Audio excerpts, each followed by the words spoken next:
Issu d'une caste sédentaire, aucun véritable danger ne pèse sur moi et mes congénères tant que nous ne nous éloignons pas de la bulle, cet arbre gigantesque et protecteur qui étend ses ramures haut dans le ciel. Ouvrir les yeux le matin sans avoir à me demander où je me trouve, avoir un pied-à-terre, un refuge digne de ce nom, déambuler dans la bulle sans craindre que quelqu'un ne m'espionne ou ne manigance un plan pour m'enlever. La voilà la vie que je mène.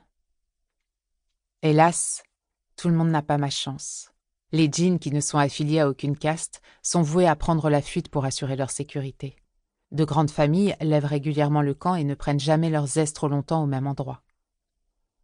Rien que pour cela, je voue une haine implacable à ceux qui leur imposent ce mode de vie, les sans-visage, ces chasseurs de djinns hors la loi.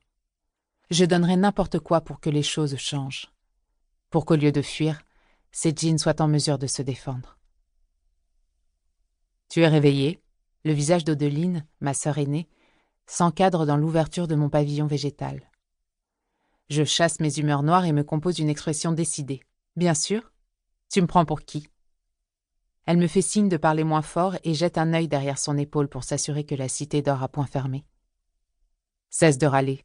Habille-toi en vitesse. Je m'empresse d'obéir et enfile les manches d'un manteau informe que je serre autour de mes épaules.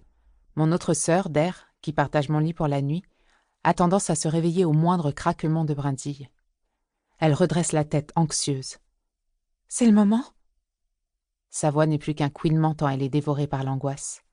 « Oui, il faut partir maintenant. » Je confirme. Nous rassemblons nos effets dans le plus grand des silences. J'ai du mal à réfréner ma fébrilité et mes doigts se mettent à trembler lorsque je noue le cordon de la besace autour de ma taille. Ce que je m'apprête à faire, je le regrette déjà. Ce matin, un changement va se produire, un changement lourd de conséquences. L'aube n'est pas encore là. Les trois lunes dispensent une lumière qui ne parvient pas à percer l'épaisseur compacte des branchages, et le silence est rompu par les piaillements insistants d'une harde d'oiseaux nocturnes. Dans quelques heures, les fleurs sauvages s'ouvriront au contact des premières clartés, plongeant la bulle sous une brume de pollen. Père nous fera appeler, car il souhaitera nous annoncer une nouvelle sans précédent. À cette idée, mon estomac se contracte douloureusement. Je ne veux pas entendre ce qu'il a à nous dire, car je connais déjà sa décision. S'il me demandait mon avis, je piquerais sûrement une crise, faisant frémir la forêt tout entière.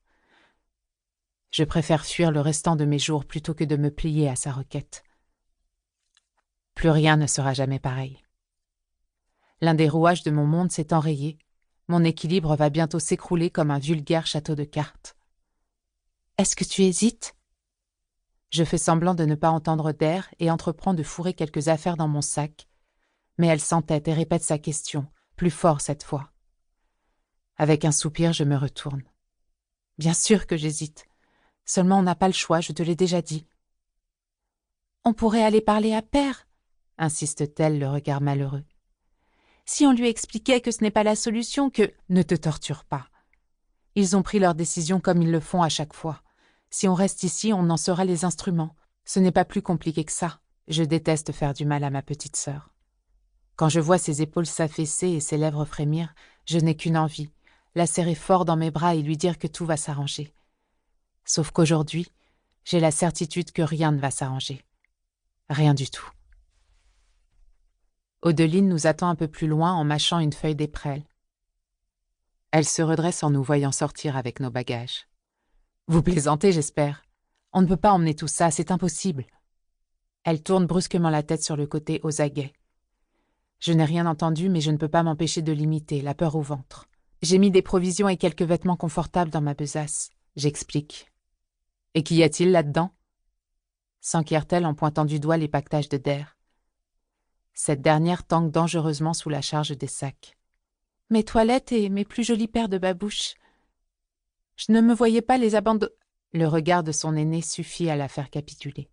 « Bon, d'accord, » soupire-t-elle en les laissant tomber à ses pieds, en plein milieu de l'entrée. « Où est ta canne ?» Un long gémissement plaintif lui échappe. « Allons, Odie, tu sais bien que je n'en aurai pas besoin. Je suis médiocre dès qu'il s'agit de me battre. » L'intéressé reste de marbre et ordonne en articulant soigneusement. Pour continuer à écouter ce livre audio gratuitement, cliquez sur le lien dans la description et vous pourrez l'écouter en entier sans frais grâce à l'essai de 30 jours d'Audible.